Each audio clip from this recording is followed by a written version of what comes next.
The Nashville Predators weekend features a gritty win and one of the best NHL debuts we've seen from a Predator in quite some time. We'll break down what we saw from that game. Plus, it's our plus minus segment. What went well and what kind of sucked for the Predators over the past week. We'll get into it today on the Locked On Predators podcast.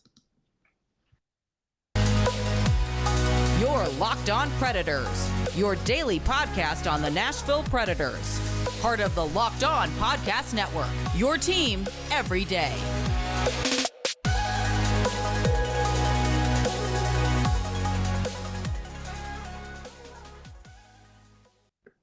Thank you for making Locked On Predators your first listen of the day, every single day. We are your free Nashville Predators podcast that's available on all platforms and on YouTube. I'm Nick Morgan. I'm a writer and editor at ontheforecheck.com, and I have a partner in crime. You do. I am Ann Kimmel. I'm a writer and editor at InsideThePreds.com. Well, it's Monday. And that is when we do our plus minus segment, where we give our pluses to the things that we liked over the past week and minuses to the things we didn't. Normally we wait till like the second segment to do this, but Anne, let's just go ahead and spend some time on something I know we each have as a plus. For sure. The debut of the soon-to-be greatest Finn to ever play for the Nashville Predators. The man who we're going to start building a statue of in front of Bridgestone Arena, Juuso Parssinen. I've been following the Preds and since the first season. Mm-hmm. And I'm going back, and I don't remember like a debut that went like this picturesque. Mm-hmm.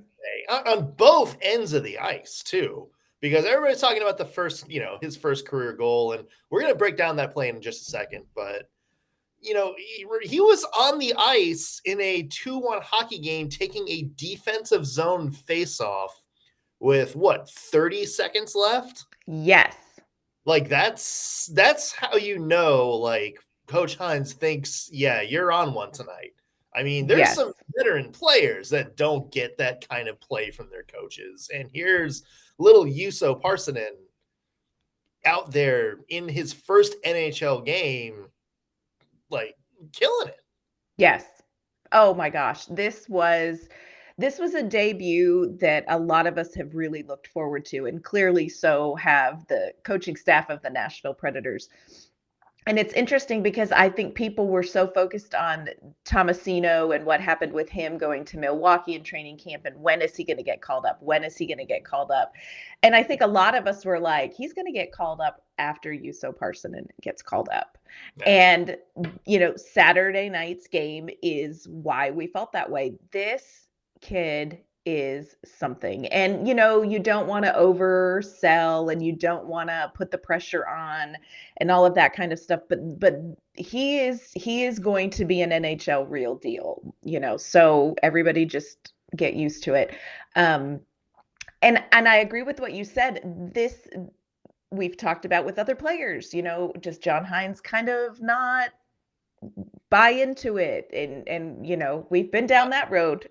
How much PTSD did you have? Like, and when you saw Juuso Parssinen was getting called up and you saw that he was going to be like on a prime line, what percentage of you was like, okay, well, he'll have a good, first period and a half, and then it'll be Mark Jankowski centering Filip Forsberg for like the bulk of the third period?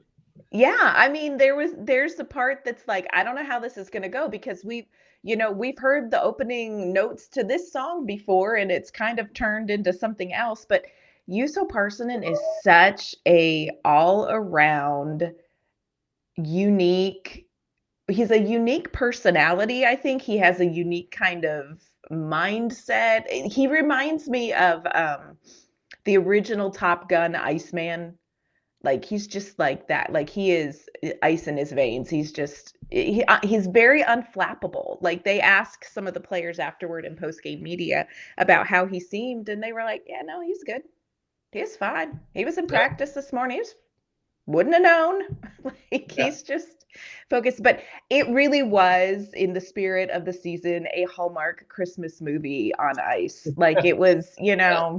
it was exactly as you would have hoped it would have been scripted. And like you said, it was 60 minutes of 200-foot game with somebody who did not at all stand out as, ooh, he'll learn about that, or ooh, thank goodness Phil and Granny are going to cover his mistakes. I mean, he absolutely blended in with Filip Forsberg and Mikael Granlund, and that's what you need to know about Juuso Parssinen's talent level. He's that good. Yeah, I mean, you kind of said it. Like, I failed to see like anything that stood out as in like that's going to be a weakness in his game. And I'm sure he's going to play more games. I'd imagine. I don't see why he would go back to Milwaukee after this. But he's going to play more games in the Preds uniforms, and there's going to be things that pop up. There's going to be like things that's like, okay, a veteran player will know that. But for an NHL debut in a game in which, let's be honest, the Preds had to win that. Yes. And, not for standings implications or anything like that, but just had to win it as a turn of, you can't have another like 5-1 showing in this environment in front of the Bridgestone Arena crowd. No. Because that crowd will turn on you. And that gave the Preds something, like Preds fans, something to cheer for. Like in that game, we had our first Smashville standing O in quite some time. We'll talk about the game in just a second and the crowd and that good stuff. But sticking to Parssinen, I mean, he made a lot of veteran plays. I kind of thought the same thing. I was like, okay, this is gonna be good while it lasts. Let's see it last. Yeah. And then the first shift he goes out there, almost scores, like makes a great play, like gets right to the front of the net, which is something, a lot of people would have just hung back and, try to make a play, but good hockey instinct to get in front of that. And then his second shift. And I want to break down this goal because this is a play that even veteran NHL players either struggle to make or are unable to make. It goes against Jacob Trouba, who's probably a top 20, 25 defenseman in the NHL right now. Holds him off, like has the physical strength to kind of hold off his push, has the edge skills as a skater to cut it back inside, which that's a tough play, and still have enough strength to fire a shot over Yaroslav Halak, who, Halak didn't see that coming. He didn't expect that shot. He didn't move. And it was just like a perfect shot right over the shoulder into the net. And that's like, I look at that and it's like, that's like, that'd be like a play like if Connor McDavid made, we would be like, oh, there's McDavid, like, that's what he does. And this was coming from a person in his second NHL shift. So I look at that and I'd be like, you know what? I don't think there's enough people talking about like the quality of that play. That was just such like a impressive heads up, like multiple aspects of your game kind of working together play. Yeah. And I loved afterward, they were kind of asking Parssinen to sort of break it down. And he's just so matter of fact. And he's like, oh, I could see he had a bad gap, so I thought I could beat him. I mean, just like, he's like, oh no, I read this play. And I'm telling you, he really is an exceptional talent. And what gets me is where the Nashville Predators found him. They found him in the 7th round, y'all. I think it was like 210, 211 overall. I can't remember.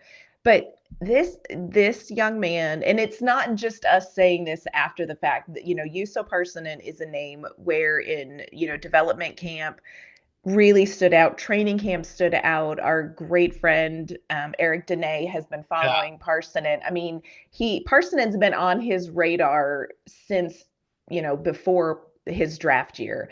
And saying, look, this is a kid you're going to see. This is a kid you're going to see eventually in the NHL. And Eric interviewed Carl Taylor this year. And Carl Taylor said, oh, yeah, Juuso's going to he'll be called up. Oh, yeah.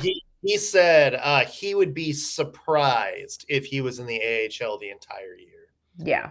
It just, this kid, he really does have whatever it is that you need to be successful. And like I said, my favorite part is he has all of these talents. He has such a well-rounded game, and he is just unflappable, just unflappable. I think it's fun to watch. He's fun to watch.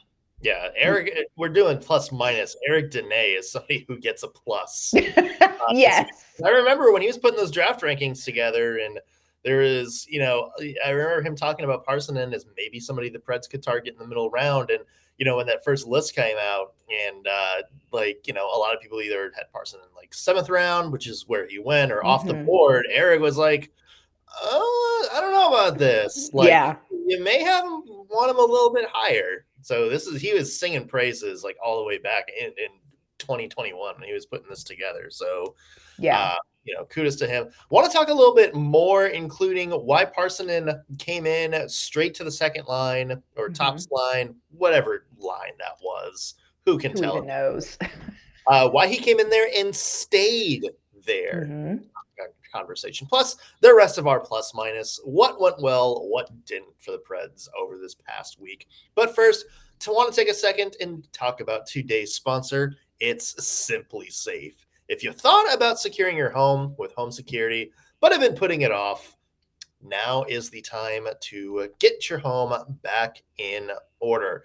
Right now, Locked On Preds listeners can order the #1 rated Simply Safe home security system for 50% off.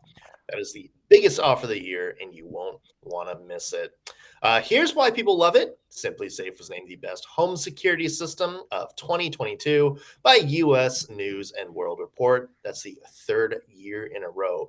In an emergency, 24/7 professional monitoring agents use Fast Protect technology exclusively from Simply Safe to capture critical evidence and verify the threat is real, so you can get a priority police response. And Simply Safe is whole home security with advanced sensors for every room, window, door, HD security cameras for inside and out, smarter ways to detect motion that alert you only when a threat is real, and even hazard sensors that detect fires, floods, and other threats to your home, so you don't need to worry about leaving your pets or kids home alone. Simply Safe has your back. The 24/7 professional monitoring service costs less than $1 a day, less than half the price of ADT's traditional professional installed system. And with the top-rated Simply Safe app, you stay in complete control of your system anytime, anywhere. You can either arm or disarm, unlock for a guest, access your cameras, or just adjust the system settings. So don't miss on your chance to save big on the only security system we would recommend here. Get 50% off any new Simply Safe system at simplysafe.com/lockedonnhl. It's their biggest discount of the year, so don't wait. Again, simplysafe.com/lockedonnhl. No safe like Simply Safe. All right, Ann. So back to Juuso Parssinen, who is the star of the show. Yes. That executive decision. He came in, thrusted right into a top 6 role, and stayed there. That part, the staying there part, maybe coming as a little bit of a surprise to Preds fans, just because we've seen what has happened to the likes of Cody Glass just in the past few weeks. What's happened to Elliot Tolvanen at some point this season, Phil Tomasino, pretty much Sherwood. Pretty much having one audition in the preseason and then being sent down. So what made Juuso Parssinen different?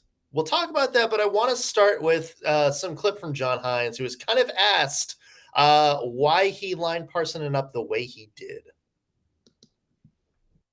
I think it's that's where his skill set, the style of player he is. And, I think it's important where, as I said, he made a real strong case for himself in training camp. He's a guy that he's played, in the Finnish Elite League. He's played in against men quite a bit, and he's a physically, works at it, but he's a physically gifted guy too. And I think the way that he thinks the game and the way that he can skate and play, he should be able to handle that responsibility.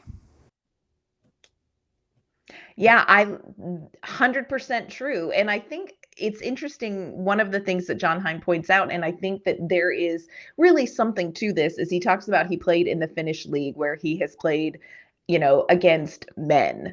And I think that there is, and I say that kindly towards everyone trying to grow facial hair in the hockey world, but he, that's right.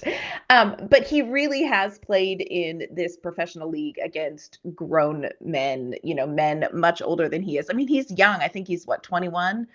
So he's young, but physically, he is not somebody who is going to be easily manhandled off of the puck. And I think that some of that, and you're comparing, apples to oranges in some ways. But when you look at bringing in somebody like Phil Tomasino, who hasn't played necessarily as long against grown-ass men. I mean, not before last season, but an entire season in the NHL. No, I mean before last season, like as an original call-up. Fair. As an original call-up, there's a difference in the physicality, and it's not just so much even about size, but how you use it. And so he's used to a style of play. He has played a style of play in a league very similar to the NHL as far as the physical size and age of players. That's what I'm saying. I'm not saying Phil Tomasino now because he did. That's fair. Like, doesn't have that experience. Yeah, like out of the gate as an first getting called up into the NHL. It's a much easier transition for somebody who's played in the Finnish league, who has played against grown people, grown men, instead of coming from the AHL into the NHL. So for me, it just makes good sense. And I think you can see it. You look at that goal that he scored, and it very much is about using your body and using your physicality and being able to get the play past somebody and finding that space. But you saw it, on the defensive end, with his checking. You could, this is just a kid who has this an adult-sized body, who has figured out how he has to use that to play against other adult-sized bodies. And so I think there's a transition there that is just more naturally easy to make for somebody like Juuso Parssinen than it was for somebody like Phil Tomasino to make. Yeah. So good debut for Juuso Parssinen. We will see what happens the next couple of games. The Preds have a very tough week this week with Minnesota, the New York Islanders, who, other than the New Jersey Devils, may be the biggest surprise, positive surprise in the NHL this year. And then the Tampa Bay Lightning, who I pretty much don't have to tell you anything about, though. I can just say, the Tampa Bay Lightning. So we'll see what happens. I want to talk about the actual game itself on Saturday. And for me, 2-1 win over the New York Rangers, a win the Predators absolutely needed to have. I mean, it was like, again, I'll preface by saying there's, it wasn't the cleanest game by any means. Still a lot the Predators need to work on, but give them credit for doing something that they haven't done a lot this season, and that's finding a way to hang on and win that hockey game. Yes. And here's something that really shocked me about this, and I think is a credit to the Predators, because we all know that they need some credit right now, is I was really shocked actually by this final score, because the Rangers are a team that have scored 6 or more goals 4 times already this season. This is an offensively productive team, and they're a team that once they get on a roll, they tend to put multiple goals together. And let's be honest, Nashville is a team that has this season allowed that to happen against them. So I was really surprised. I thought this would be a much more high-scoring game, and I felt like Nashville would have to do a lot offensively to stay competitive in this game, because the Rangers tend to crank out the goals. But they played well. Nashville played well defensively. I think they did a great job limiting chances. Juuso Saros is somebody that we need to talk about, because this game could have looked a lot different had we had a different Juuso Saros than that. Like, this was kind of back to, okay, here we go. Now we see you. Yeah, Juuso Saros' best game of the season by far. Yes. I know, like, the shots on goal stats may not show it, but I think the best performance the Preds defense had so far this season, just because there's a lot of shots on goal, but it just seemed like they did a good job of kind of keeping that to like mid chances. Yes. Do you see what I'm saying? Like, it was like there wasn't any breakdowns. Like, this is just like a hot Rangers offense, but there wasn't like a thing where it's like, they would be out of position and, oh, here comes Artemi Panarin all alone in the slot and nobody's picking him up. There wasn't anything like that. Obviously, 35 shots, there's probably a lot that you look at that and say, okay, maybe need to tighten up a little bit, especially because the Preds offense, looked a little bleak at times in this game. Only 18 shots. So, I mean, yeah, like I said, not clean by any means on both ends of the ice, but you got to talk about UC Saros. This is somebody that we have given minuses to for a lot lately this season. And we hated every time. Yeah, we hated it. This is the UC Saros that the Preds need to win. We saw him in this game. And the Preds need more of that. And we need to see bigger sample size over the next, little bit, just to see, hey, let's make sure this is him actually, kind of turning a corner for the season and buttoning some things up, and not just, one solid performance in a string of so-so performances. But, you look at that and, yeah, I mean, do you have confidence after that game and say, okay, UC Saros is trending in the right direction here? Yes, I do. Yeah, I do. And I think the defense in front of him is trending in the right direction. So those two things combined, very reassuring, which, you know what, at this point, Nashville Predators fans, we take the things we can get. We're going to build on those things. Coming up, we're going to have to do a rapid fire plus minus because we have been just oozing joy over Juuso Parssinen and Saturday night's win. But we do have to break it down into our plus minus, and we're going to do that in just a second. But first, want to let you know this episode is brought to you by our great friends at betonline.net. Betonline.net is your number one source for sports betting information, stats, news, and analysis. You can get the latest odds and trends for every professional and amateur league that's out there. You can get football, basketball, soccer, esports. They have everything you could want on betonline.net. You can check out what BetOnline has to say about the week coming up for the Nashville Predators. We just talked about it. We've got Minnesota, the Islanders, and Tampa Bay. I can imagine they will have some interesting numbers for those games. And look, if you love sports podcasts, and we know you do, you can find those at BetOnline as well. We are the fastest and easiest way to get your betting fix. Head to their website today, or you can use your mobile device to learn more. BetOnline, where the game starts. All right, Ann. So let's get into plus minus. These are the things that we do every Monday where we give pluses to things we liked about the Preds in the last week and minuses to things we need to improve on. Yes. We talked about two very big pluses, so let's jump to a minus. Let's talk about something the Preds need to improve on. So let's lead us off. All right. So I am going to go with what I like to call pockets of disaster. This is a minus for me. So against Seattle, it was the first period when the Predators allowed 4 goals. Against Colorado, it was the 4 goals in the second period. The Nashville Predators have to learn how to give up a goal without giving up the reins of a game. So they have these little pockets of disaster, and it's like, okay, and it comes from, it's a mental thing. It comes from being able to reset. I think it's almost more that than it is necessarily execution. But the Predators have got to clean up their pockets of disaster because those little pockets cost them whole games. So for me, fat minus, y'all.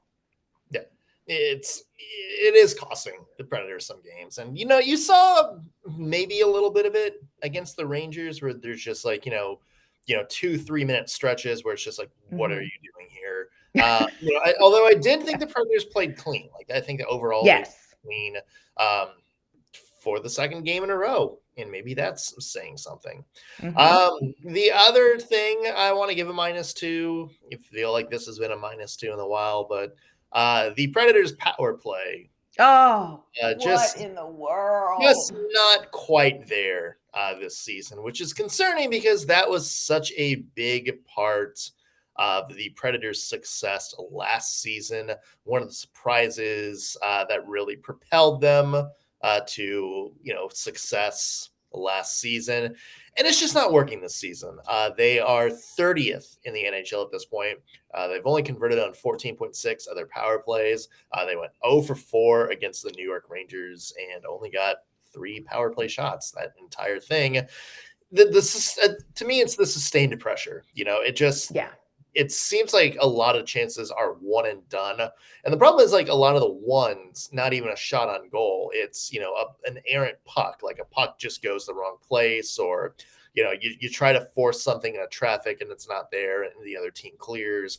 And then, after that first offensive zone face-off, they're taking it back in. They're trying to set it up. They do a dump and chase, and they're just getting beat to pucks. Yes. So it's just it hasn't been there all season. And look, there's a lot you can kind of say that you would do to, maybe add some different players in there to spice things up. But to me, the bulk of it is just it's gotta come from that number one unit. It's gotta come from the Josi, Forsberg, Duchesne, Granlund, and Ryan Johansson. It's got to come from those 5 guys. They have to be a little bit sharper on the power play. Yes, I absolutely agree. Absolutely. And it's painful to watch. It's painful to watch. So hopefully they can do something to mix it up and have some more success because, again, like, must we minus this every Monday? Must we? Yeah. Must we? Yes, we do. Because we need content. Let's go back to being optimist. Some more pluses because there's a couple of those from that Saturday game. There are some pluses from the Saturday game, and I am going to kick it off with the fashion plus of the week, my friends. Those reverse retros were amazing. Amazing. Oh my goodness. Amazing. And here's what I will say across the board about reverse retros. I spent way too much time ranking reverse retros. So I did a deep dive into them. And here's what I'm learning about them. You have to see them in motion. You have to see them in the context of a sheet of ice and movement because, just the promo videos don't do them justice. And that is 100% true for the Nashville Predators reverse retros. So freaking brilliant. Like, I loved the logo from the get-go, but I loved the little white striping at the bottom and on the sleeves, and the numbers, dynamite. Yeah, can we dynamite? Talk about, it's the best font in Predators history. The Predators did their redesign. That was like the one thing. I mean, the guitar strings, throughout the numbers, were cool.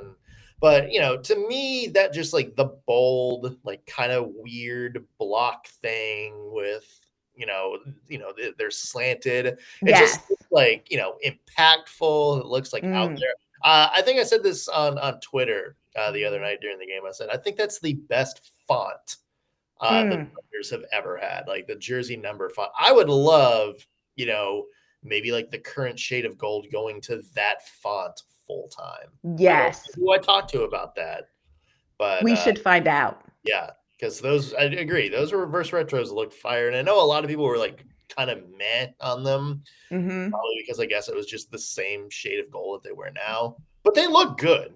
Oh, they looked amazing. I would look and be like, yeah, I would love that as like a full-time Nashville jersey. Yes. Loved it. I was like, if I was on the fence about purchasing them, I am purchasing my reverse retro for sure. Loved the reverse retros. Way to go. What's your plus? Well, I'll give you a plus in a second. I want to ask you this. Do you think the Predators would ever go to gold pants? So instead of like the gold, blue, gold, it's just gold all the way around with maybe some blue trim here and there. I would be interested to see that. It'd be an interesting look. It would be bold. That would be a bold look, but I would not be opposed to looking at that. Skate it around in front of me and let me tell you what I think of it. Oh, it's like I think the LA Kings did something like that where it was like gold on gold on gold when they did some of their throwbacks. And you liked it? It was fine. Yeah, like it looked. It's unique. Yeah. It's bold. Like that is like a home look. I think is sharp. I don't know. Like maybe there's like some rule about like gold shorts or something like that. I don't know. Like that's It'd be fun. we Look, need a jersey expert on this. if the Vegas Golden Knights can wear those shiny gold helmets, I don't see anybody that should say boo about gold pants or gold shorts because wow. That's all I have to say. I like those. I like the gold helmets. Okay, those gold helmets, if they were a ring, would leave a green mark on your finger. Nah. I like them. I also like the LA Kings, the silver ones too. That one does not bother me as much for some reason, but the gold, unique. You gotta like the unique look. I like the unique silver look. I am not a fan at all of the Vegas gold helmets at all. Fair enough. Yeah. One last minus one last plus. Oh, let's end on a high note. Yeah, you know what? This is somebody that I think a lot of Predators fans would give a life minus to. But I'm giving him plus, and I'm just going to shout out Michael McCarron. Thank you.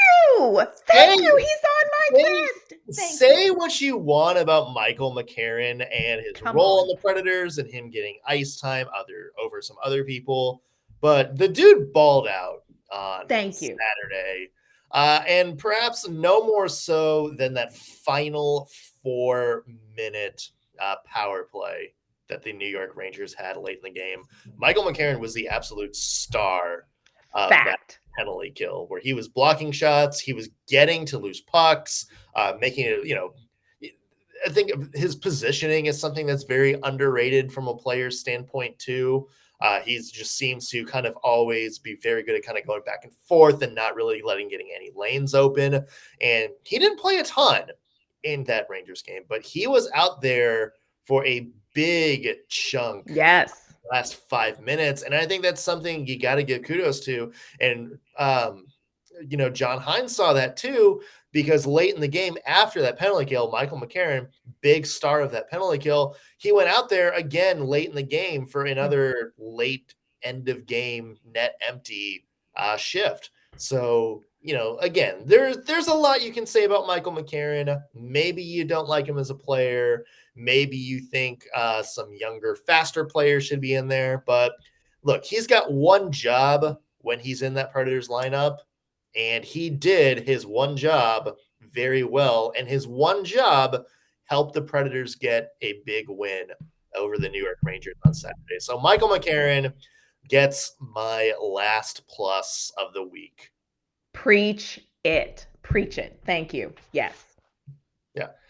So we want to hear your plus minuses. If you are watching this on YouTube, drop a comment. Let us know what you thought was great from this past week. Let us know what you thought needed work. You can also tweet us. We're on Twitter at @LO_Predators. We want to see what you thought worked well and what didn't work well over the past week of Preds hockey. And where can people find your work? You can find my work at InsideThePreds.com, and you can find me on Twitter at ANK_Mama on Ice. You can find me at ontheforecheck.com. You can also follow me on Twitter at _NSMorgan. As always, we are your free Nashville Predators daily podcast. You can subscribe to us wherever you get your podcasts, whether that's Apple Play, Amazon, all that good junk. You can find us there. And of course, if you're watching this on YouTube, be sure you hit the subscribe button there, and also be sure to hit the bell notification. That way you will be the first to know when we got new, fresh content for you.